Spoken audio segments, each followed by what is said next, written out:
Welcome to another episode of the Ultimate Boise Sports Show. Today, filling in for our paternity leave, Mr. Austin Parr, we've got Mr. Tom Scott. Hi, what a legend. Hi, Jordan. How are you? Thank you, and thanks for having me. This is exciting. Okay, so, as you probably have guessed, we acquire such a young audience from a podcast, particularly a news one. So there might be people, and this might surprise you, who go, I don't know of this Tom Scott. Whom are you? What's your relationship to Boise State football and sports in the Valley? Give people a background about you. Got to make it a thumbnail. I've been covering Boise State football for 50 years, more than 50 years, I guess, if you really count it out.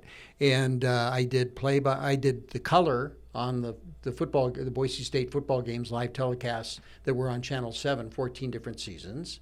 And so that was a blast, including 2005 to 09 when we were undefeated on KTVB. Bam. And so that's in a nutshell. And today I still do sports segments on KTIK. And I do Sunday Sports Extra during the football season with you in Austin. And I'm filling in on sports on Mondays and Tuesdays while Austin is on paternity leave. He's playing dad at home. He said it is not boring. It is keeping him on his toes. So I bet. You can relate. Is he getting any sleep? I don't think so. I don't think anyone's sleeping much. Oh, boy. So that's a lot of fun. He's texted me multiple times asking to come back, and we say, no, you have to hang out.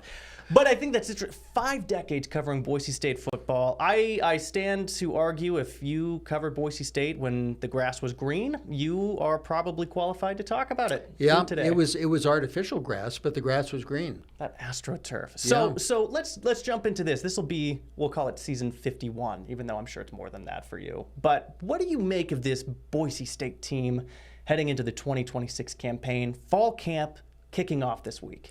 It's interesting because expectations are so high nationally for this team to be the top group of 6 team and go to the college football playoff. But are they better than last year? They're probably better than last year. I think when you say Boise State is the best group of 5 team, but then you say, where are they in the hierarchy of college football? It just accentuates the gap between the Power 4 and the group of 6, even in the past 2 years. 2 years ago, there was Ashton Jeanty, so that was a world changer. But still, the gap between the two levels from 2 years ago till now has grown exponentially. It's shocking a little bit. And it's also interesting, you bring up Ashton Jeanty. They had a player who caused a ripple effect across the entire team. Players like Ashton Jeanty would help run up the score. Broncos would go up early. And then that, of course, ripple effect would force the opposing team to have to pass the ball, which led to a lot of sacks for Boise State. So there was this illusion that this team was really well-rounded. I don't even know if it's an illusion, but it caused everybody to play better. Last year, they didn't really have that it factor player like Ashton Jeanty. No, I mean, if you look at defense, Jaden Virgin Morgan, he was double-teamed a lot. They concentrated on him. His sacks went down. Marion McCoy, he had some, couple personal fouls here and there. He had a good season. Jeremiah Irby had a good season. But the defense was just a slight step back. And the offense, obviously, was different without Ashton Jeanty. And I think the running game was everything you could ask for with Dylan Riley and Sire Gaines. But the wide receivers room was really a letdown last year. Yeah, I mean, you had guys like Chris Marshall, 6'5", kind of a real go up and get it kind of receiver. We didn't ever get to see that develop the way we wanted to. He had a couple great catches, and then he had some egregious drops during the year. Yeah. And so I think when he went into the transfer portal, people were going, well, we'll figure it out. Yeah. And there's a lot of reason to be excited about this wide receiver room this year in particular. Ben Ford miraculously coming back for another season despite a 3rd ACL tear. You were there at Media Day. I mean, I was stunned that that's what it was, and he still wants to come back and play. Yeah, and he will. And he wants to be back for the Oregon game. I have my doubts about that. Yeah. But he is very determined. And they need him too. But I do agree that the wide receivers room will be much improved this year. I think the guys they brought in, Akeem Nitro Wright, and the two true freshmen, Terrius Favors and Rashawn Jones out of Rocky Mountain, those could be superstars. I just think, let's see what happens. They could be very good at wide receiver this year. It's going to be interesting. Spencer Danielson having a press conference to start off this week talking about his expectations of fall camp. Take a listen. Every coach when they start fall camp is going to talk about how great their team is. And no mountain's too high to climb. I'm just going to be straightforward with you about where kind of our team is now, what we're going to focus on in fall camp. Because the reality of it is we haven't done anything yet either. And that's why this offseason has been our mantras on the hunt. That's not, oh, cool, look at us. There's no complacency in this room. That's what I'm looking at every single day. We've won 3 straight conference championships. We've done a lot of good things, but we also got a lot of things we have to learn and grow from, and we have to continue to scale forward. What we did last year is not good enough. What we did in practice was not good enough. What we did in recruiting is not. You have to always scale or you're going to die.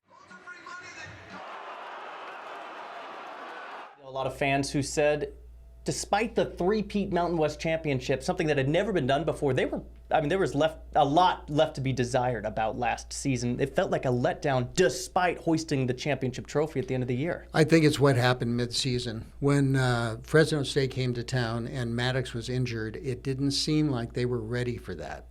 And they put Max out there, and Fresno State just rolled it up that day. And then at San Diego State, Max Cutforth as the starting quarterback, it was a very curious game plan. They didn't let Max throw. It was just they ran the ball 22 straight times at one point during the game. And then when Max threw the ball in the fourth quarter, he had some success.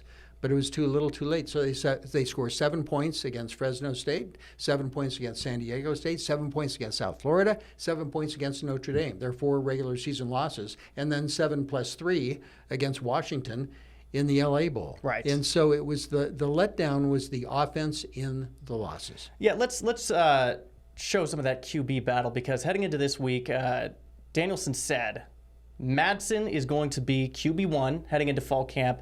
Max will be QB2. They're going to split reps, but also there's a lot of depth to the QB room this year. They picked up some great high school athletes from California in Cash Herrera and Jackson Taylor. Here's what Danielson had to say about the QB room headed into the 2026 season.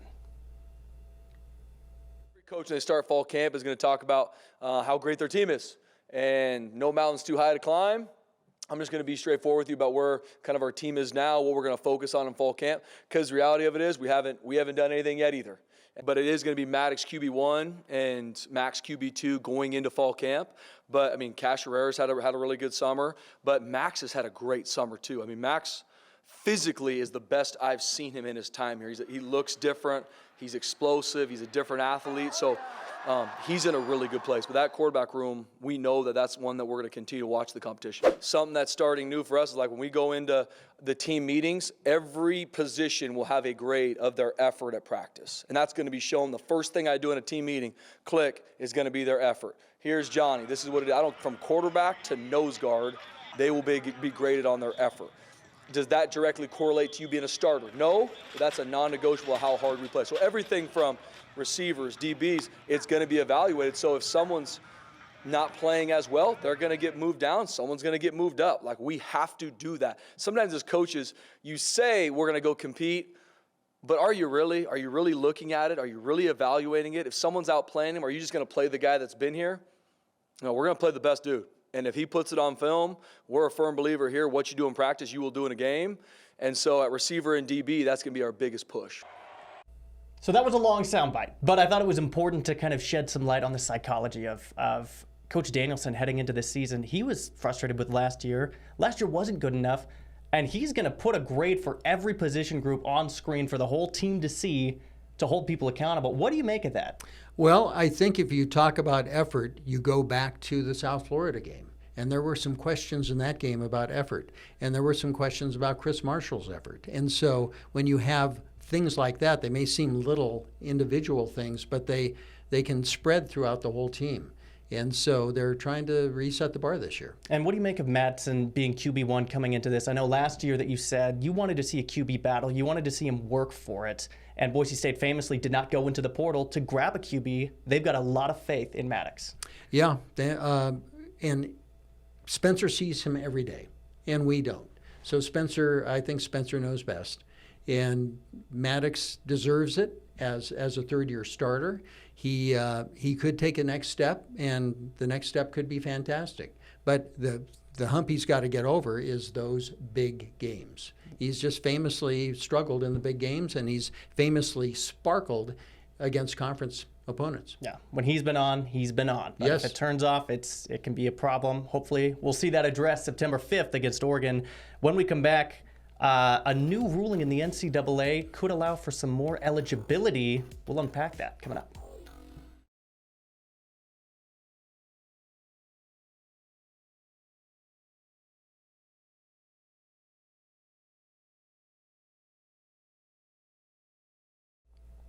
There's more chaos coming to college football this year. For people who aren't aware of the 5-for-5 situation, let me kind of explain what happened. The NCAA in June passed a provision where athletes now get 5 years of eligibility over the course of 5 years. So pretty much the time you get on campus, you have 5 years, and after that, it's done. You're no longer an athlete. It eliminates the need for a redshirt season, and it's slated to begin in 2027. On Friday, July 31st, there was a federal court in Colorado who ruled that high school athletes, the class of 2022, who exhausted all of their eligibility, would be able to compete in this upcoming season, 2026-27, in football. The NCAA has appealed that ruling on Sunday. But that would mean for Boise State, players like Jeremiah Irby and Braxton Feely could return if that ruling is upheld. That would be a huge win for this Boise State defense, who has a lot of new faces this year. Well, that was my first thought. You know, you have those two guys, and those were the only two guys who had applied to off last year's team, those two players. And both were great players on defense for the Broncos. And then I thought, well, you've got a roster limit of 105 players, and right now there are 114 players listed. And you're going to create 2 more roster spots for these guys. And I thought, is that possible? And at the press conference yesterday, Spencer Danielson said, yes, it is possible. And he's working on it to see if A, they're in football shape, and B, if they're totally eligible. Yeah, what do you make of that? Because these are 2 players who presumably, we all thought, okay, they're going to just have to part ways. We're not going to see them. They haven't really been with the team this summer. And we don't know what kind of shape they're in, but also that throws on some extra pressure on the defensive side of the ball for the guys who have been there all summer working out. What do you make of that? Well, you've got guys like Mikayo Edward, who transferred from Central Washington, penciled in maybe as a starter at defensive tackle. His spot he'd probably be a backup. And Jeremiah Irby, you've got your corners, Jaden Mickey and Sherrod Smith, who have just busted their stuff to get where they are. And then Irby comes in, and he might be the best cornerback in the room. So you've got to judge the effect on the team too. And I'm sure, I mean, what Spencer talks about chemistry and the importance of it, especially this year, that's a consideration in bringing these 2 guys back. I mean, Braxton Feely's like a son to him. Right. And he officiated his wedding and the whole deal. Braxton went in the transfer portal, came back out, and but they're 2 great players too, with a lot of experience. It's a tough one. Here's what Spencer Danielson had to say on the 5-for-5 ruling and what this could mean for the program.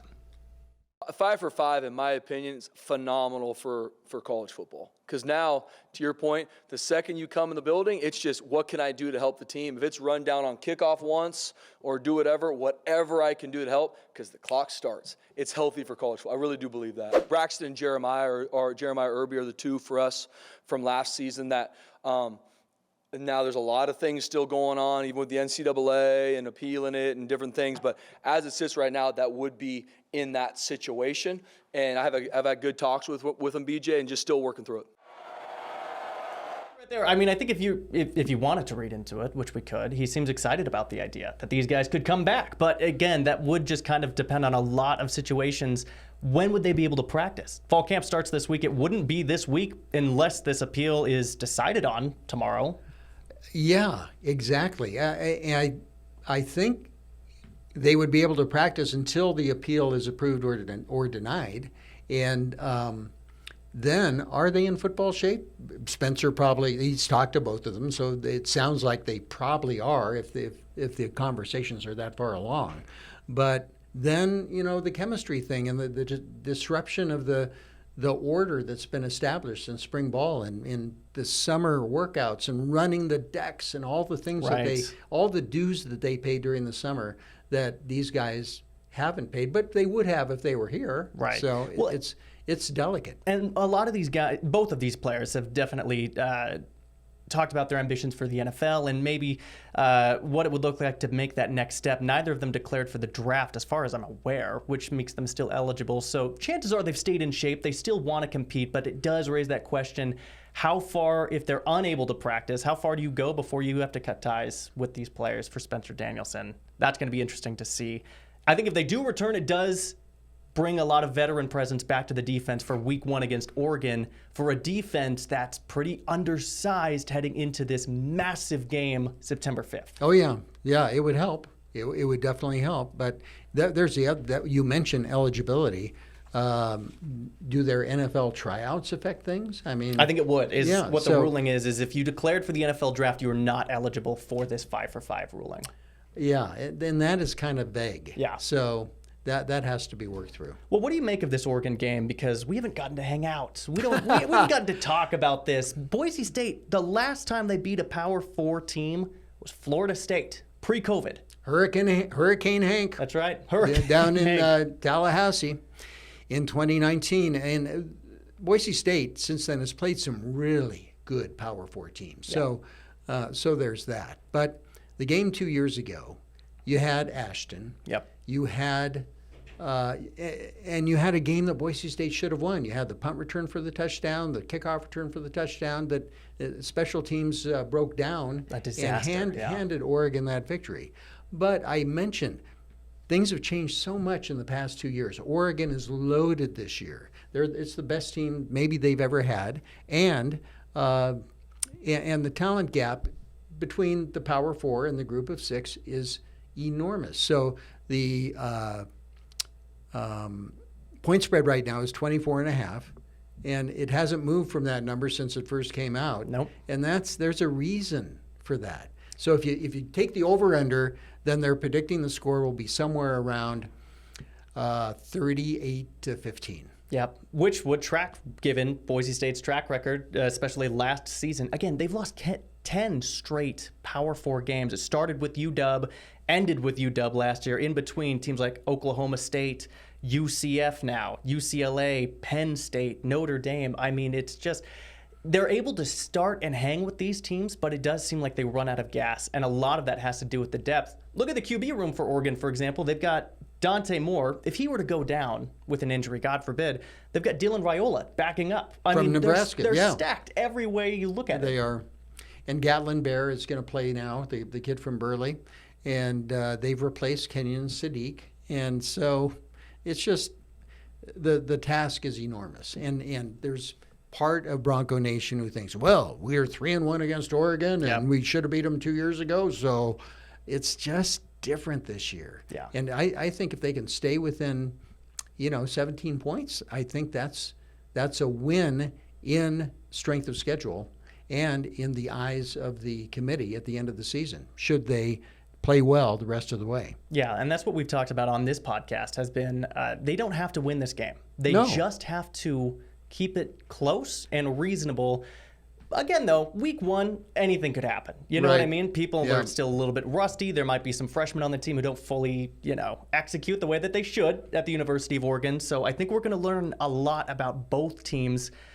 I think the most amazing thing is that the Boise State returned both starting running backs from last year. I think that's going to be a significant boost to this offense. Right. Then it goes to the offensive line. Then it goes to the wide receivers room to take the pressure off of those two players. So away we go. It's going to be great. Roger Carrion, they've got Tyler Etheridge and Jason Steele on that offensive line. It should be the best group that we've seen, honestly, since Genty was in the backfield for Boise State. Yeah, O-line, it starts there. All right, we'll see what they do. When we come back, Tom has been grilling us in trivia for years now, and it's our turn. We're going to test the old noggin when we return.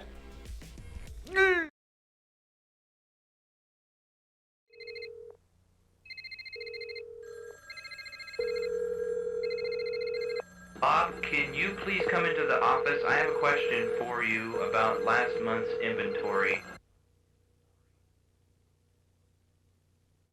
This was not a mistake. That commercial from 1997 was to showcase Mr. Tom Scott. When you were working at KTVB, those were the kinds of commercials people were seeing even back in the 90s for pagers. How far we come. Pagers. You still have yours? I never had a pager. You never got one? Yeah, I went straight to a cell phone, a flip-top cell phone. I love that. And Yeah. look at you, Mr. Alec Trebek here. This was on Sunday Sports Extra in the 90s. Yeah, Mark Johnson, David Augusto, Ed Vining.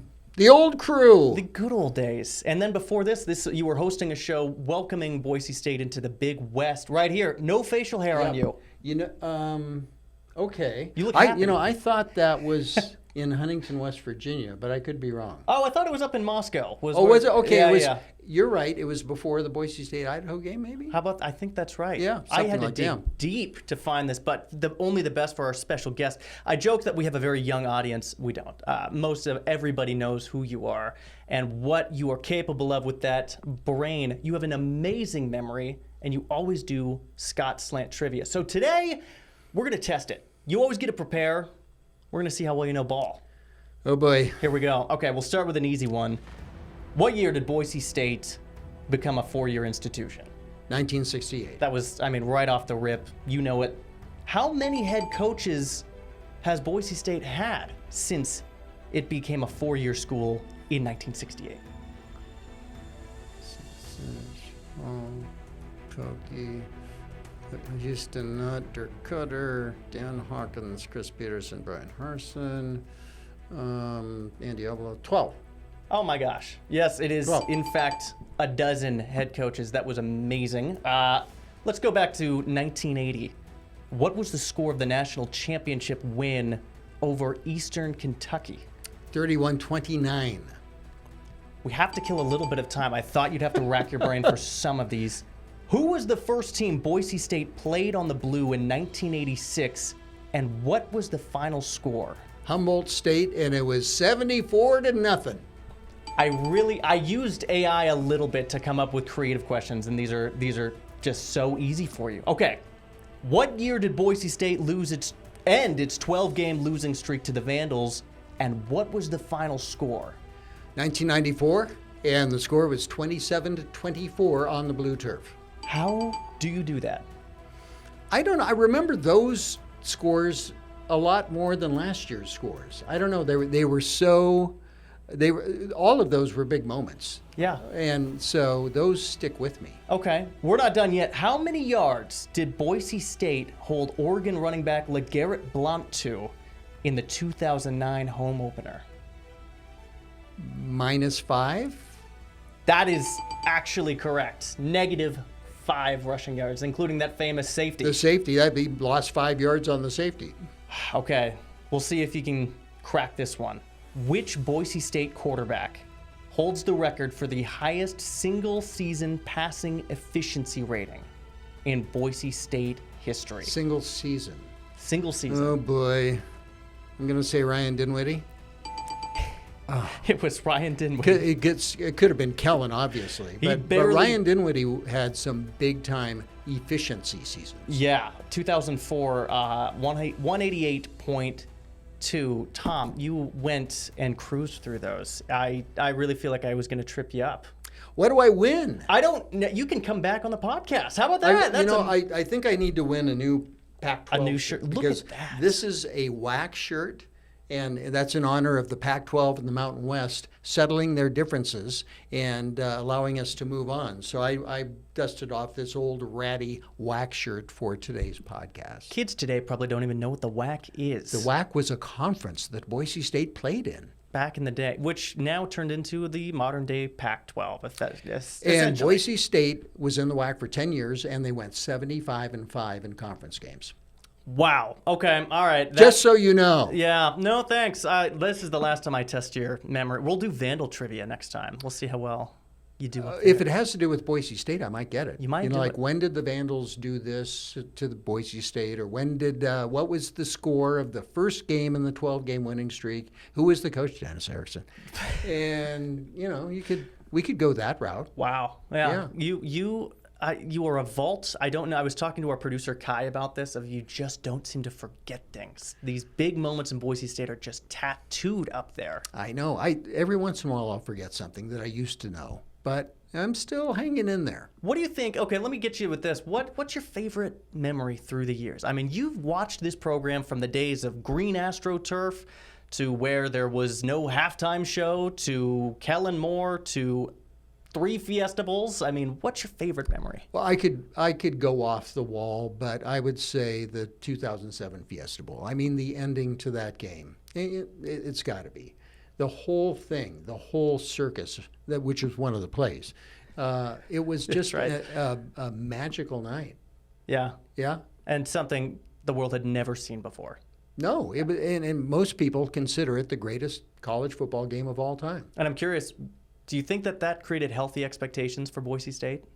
Because it certainly elevated the bar. It did. The expectations were up there, but they fulfilled them for the next several years. So when they went 50-3 over the Kellen Moore years, but now it's hurt them in the long run because of those expectations. Yeah. I mean, Boise State is still very good. Very, very good. 10-win seasons are still something to be very proud of. I think people forget that. Tom, thanks for being on here.